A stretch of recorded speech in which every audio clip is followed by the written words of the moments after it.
Hey, why it is? Hey, it's that damn cam. Why it is and how it do. Because if it was what it is, we wouldn't be talking about it. It's damn talk. Just heard the news. Donald Trump's been acquitted. I figured it was a perfect time for another Robe rant. I've been working on a little summation of sorts, a written excerpt from the perspective of a new father, perspective of a left-leaning, progressive, recovering addict alcoholic, and how my political identity's been heavily shaped during the course of the last few presidential elections.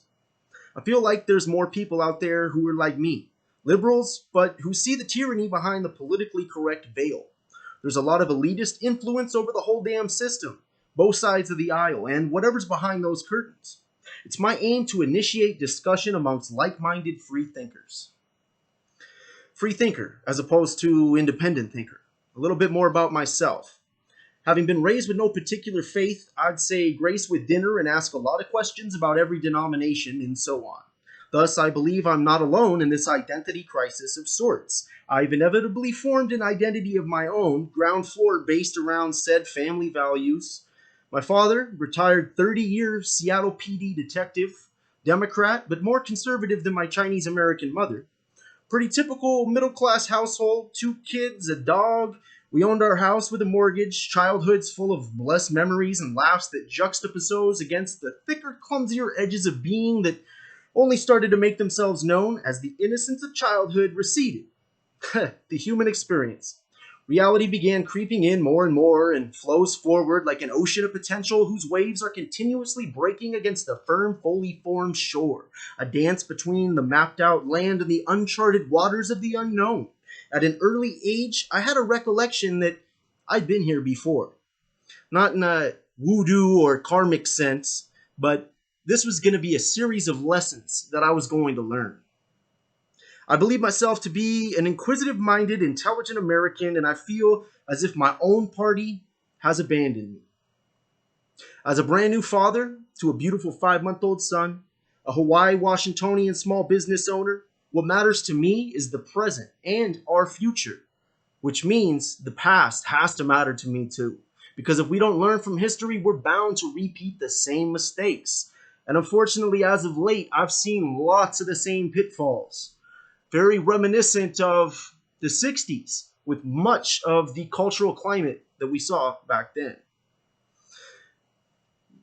We became politically conscious. I say we very loosely. I, I don't feel that I represent a generation. I feel that I represent a subset of a generation. A generation of kids who woke up when they were 9, 10, 11, 12 years old to their cartoons being interrupted by people leaping to their deaths out of 2 giant burning buildings.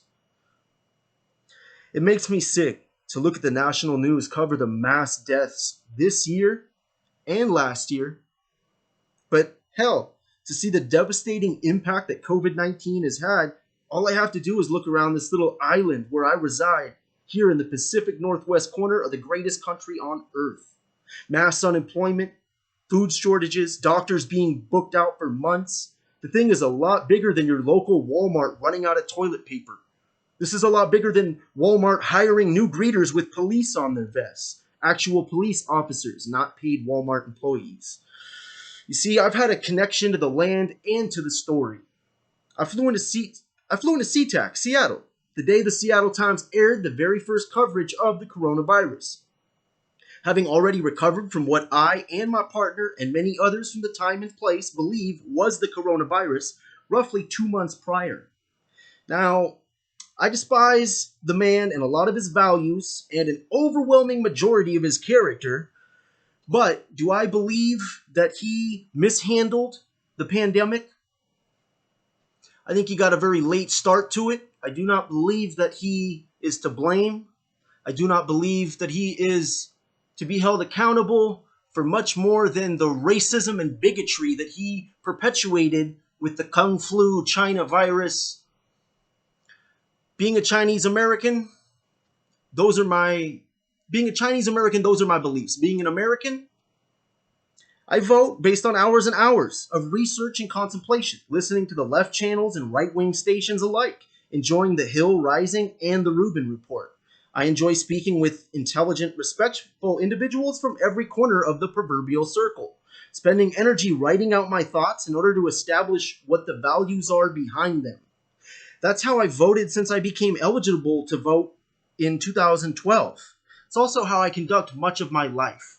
I'm a big writer. I tend to want to analyze things, break them apart so I can understand them better. And that helps me to have a little bit different perspective from time to time than maybe your average newspaper scanner. Additionally, given the way The Outsider was treated by all the establishmentarians and basically all major news media outlets, as well as all social media outlets now, it's hard to dismiss the possibility that this was all an elaborate setup to position the board in such a way it'll allow legislation to be written to infringe on citizens' rights to free speech, at least pertaining to the internet. Now, this isn't a new thought. We didn't come up with this. It's not something that origined in the depths of Kam's mind. The open internet is dead.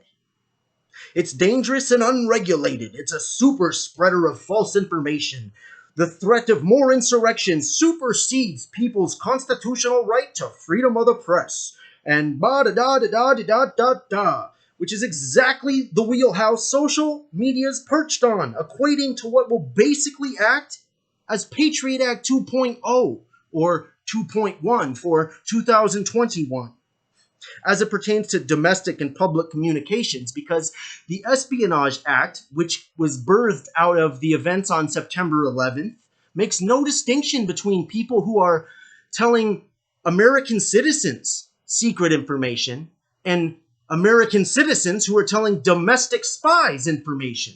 This means that people like Edward Snowden get treated no different than people who report to Putin himself. And that is a shame. And unfortunately, it's one that may be repeated on We the People right now. You see, equating this Patriot Act 2.0 to how it will affect you and I's life, our children's life, not 10, 12, 15 years. We're talking 10, 12, 15 months. I had the day off on the 6th, and I was glued to my monitors before anything more than a million red hats swarmed D.C. And I had it on my calendar for over a month, the day Trump supporters would mobilize at the Capitol and demand an investigation. By this point, I had publicly denounced just about everything Trump. He hadn't accomplished any significant positive change over the last year of his presidency, and he hadn't conceded, dividing the country even further during a time when the word unprecedented has been said more than the word amen.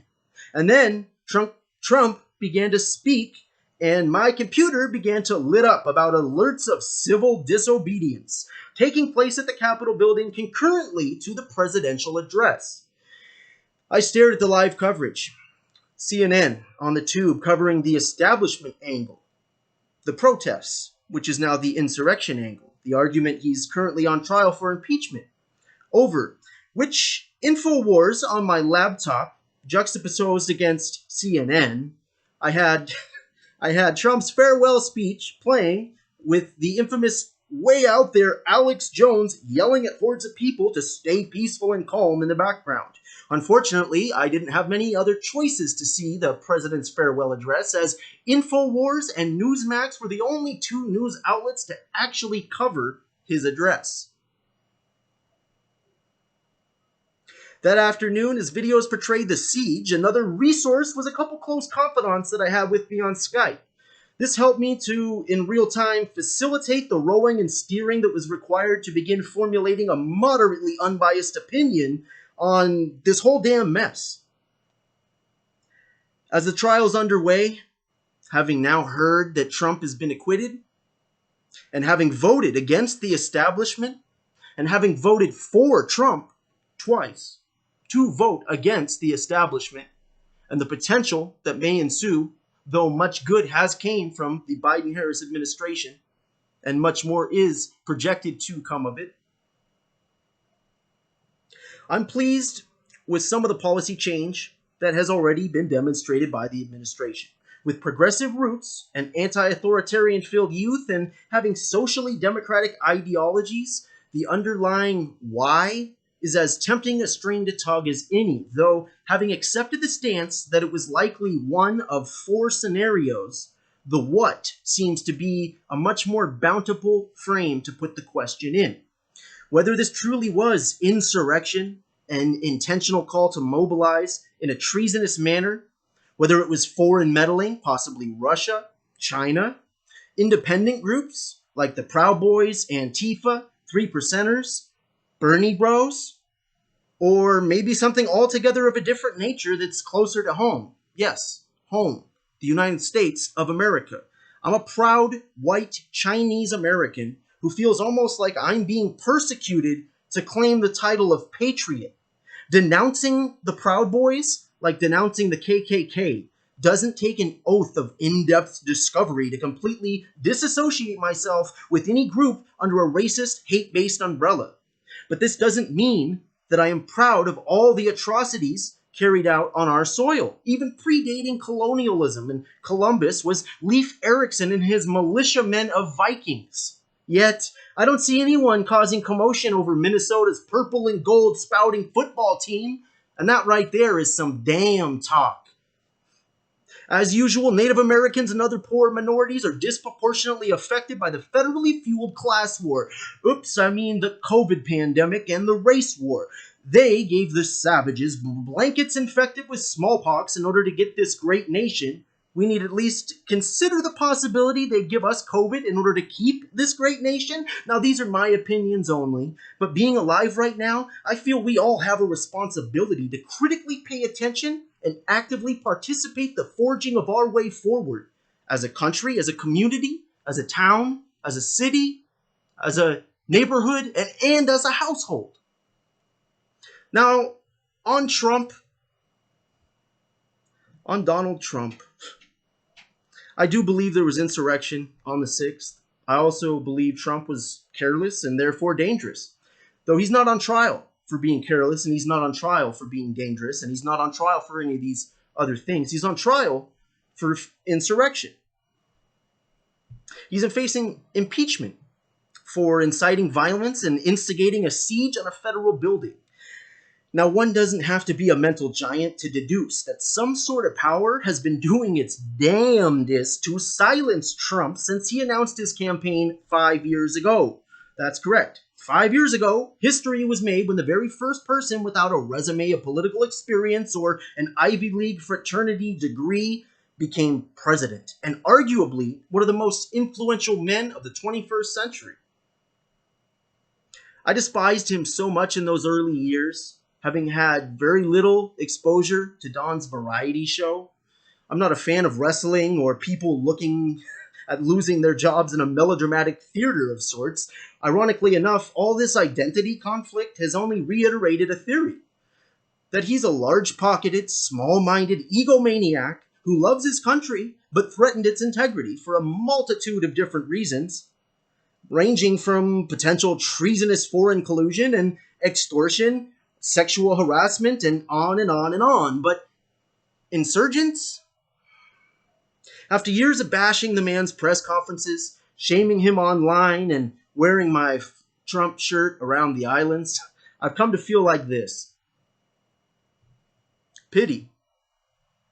I feel like a little kid who's with a bunch of other little kids, and during recess we're kicking and kicking and kicking at this other little kid, and in class we're blocking him from seeing the teacher, and we're rearranging his homework reports, and really just trying to destroy this kid so he'd leave, drop out, or switch schools, something. And after we successfully kept him from coming back to school, kids, teachers, parents, facilitators alike, all relentlessly hammering in on this kid still. And now, I've been on the sideline for the past year, haven't thrown a punch in a minute, haven't thrown a justified punch in a minute, and I'm watching this unfold, realizing if the whole system wanted this man ruined this certainly, maybe there's a larger move being made here. I think to at least consider that prospect is something that is our duty. Maybe it only has to do with rewriting legislation to keep out ordinary folk from ever gaining power again, or maybe it's something to do with coming after our constitutional rights, or maybe it's communist influence orchestrating the framework of their greatest investment, us. I used to be an anti-establishment leftist, against the played-out bureaucratic capitalist system guided in free enterprise, thinking the rich were there in power and writing laws to oppress the poor. Now, I'm an anti-elitist independent against the merging of corporatism and politics, merging of big tech, big pharma with working the federal government, the ramifications of which present a real threat, putting poor people against poor people in the guise of a race war that's really a class war, because this wasn't Al-Qaeda. This was Albert from upstate New York. This was Alfred from Texas, Al Lee from Idaho. This was Ashley Babbitt. These were poor lives. This was poor folk that was lost in the suppressed class war. I do believe hashtag BLM has merit. I believe hashtag PLM, not police lives matter, poor lives matter. PPM, poor people matter. I believe it's a class war, and they would have us think it's about race to keep us divided amongst each other. That's been their strategy, and it's worked. It's worked for centuries, folks, with little gaps here and there. And I think the recent GameStop story was an example of what the people can do with a little truth and a little organization. Pacifistic change.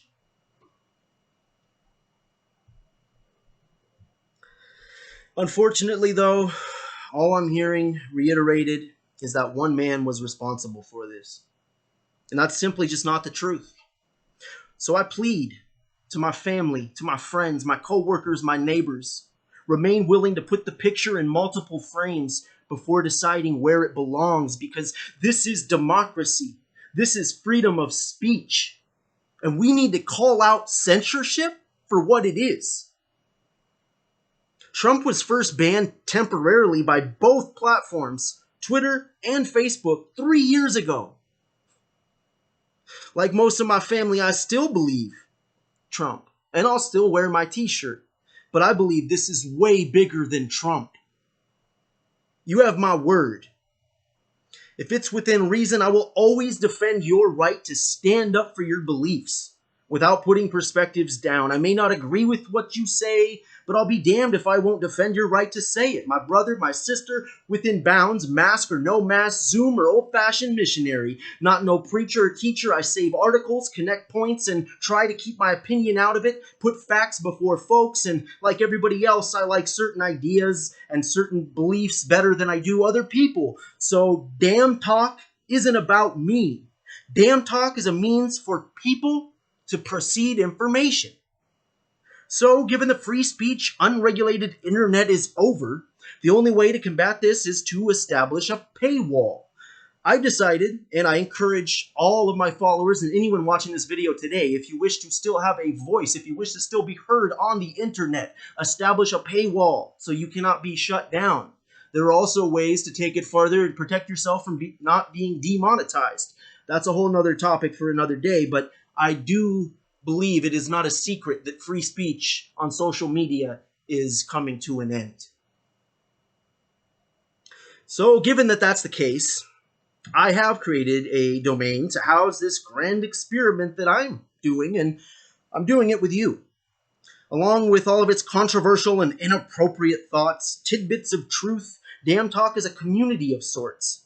You can find it on locals.com. We're a commune of self-proclaimed truth seekers exchanging knowledge and invitations to explore topics that make one's self-talk go, damn. We're a hub for facts and folks alike who are similarly sick of platforms shadow banning content. There's a hell of a lot that I flat out don't know. My intent is to initiate conversation, swap perspectives, not to implement my opinions. I even reached out to a couple of MAGA friends, well, as much as they were still friends, considering that they put up with a whole bunch of hashtag feel the burn posts over the years. Not one of them actually got back to me. And whether that's because I think Trump is a lion, dog, face, pony soldier is beside the point. I'm not going to quit from initiating the damn discussion. There are discussions we need to be having that unfortunately certain denominations think can be dismissed without even entertaining the debate. And if we can shut down a narrative before even allowing the discussion, then we have a real problem. And that is why this is much bigger than Donald Trump. This is about the merging of big tech, big pharma, and the federal government. This is about how corporate America has really, really, really became the dominant enterprise. I'm going to keep the damn discussion going. I'll talk to people of all walks of life and give them a platform to speak their truth, because history isn't written by the passive type. The dialogue will go on with or without our contribution from everyday essential people that matter in this new normal. Contributions from people like you. If you have an interesting take on something, maybe this stirred up some opinions, perspectives, positions. If you have something damn worthy, drop a comment, like, subscribe, head over to Local's DaamnTalk, leave a message, become part of the community where you can post and talk to like-minded people who are also after the truth. DaamnTalk, where people precede information. I'm that DaamnKam. It's another Robe Rant.